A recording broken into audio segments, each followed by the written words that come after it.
আরেকটি বাংলা বছর চলে এলো এবং সেই সাথে ২১ টেলিভিশন আপনাদের প্রিয় চ্যানেল ২৭তম বর্ষে পদার্পণ করলো। বৈশাখের জন্য আমার মনে হয় বিশেষ করে রং বাংলাদেশে ঢুম আটতেই হয়। আমাদের সংস্কৃতি, ঐতিহ্য সবকিছু আসলে বৈশাখের ডিজাইনের মধ্যে আমাদের চলে আসে। পহেলা বৈশাখ কিভাবে কাটানো হয়? যে নতুন জামা কাপড় পরে থাকা, একটু ঘোরাঘুরি করা, কালারের সঙ্গে মিশে যাওয়া। কিভাবে সময়ের সাথে আপনারা পরিবর্তন করেছেন? একটু একটু করে আমরা প্রতি পদে শিখেছি, সেটার সাথে সাথে আমাদের প্রতিটা সেক্টরে নতুন নতুন যোগ হয়েছে। লাইফস্টাইল নিয়ে জানতে ইচ্ছে করছে। ঘরোয়া রেমেডি খুবই পছন্দ, যেটাতে আমার একটু অ্যালার্জির ঝামেলা আছে। পরিবর্তনের মধ্যেও স্বকীয়তা বজায় রাখা। স্বকীয়তা যদি না থাকে তাহলে সেক্ষেত্রে আসলে ক্রেতার কাছে পৌঁছানো অনেক কঠিন হয়।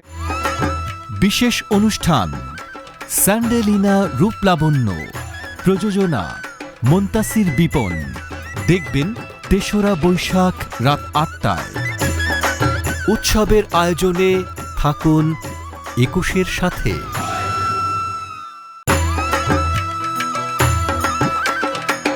গৌরবময় পথ চলার ২৬টি বসন্ত পেরিয়ে ২৭ বর্ষে পদার্পণ।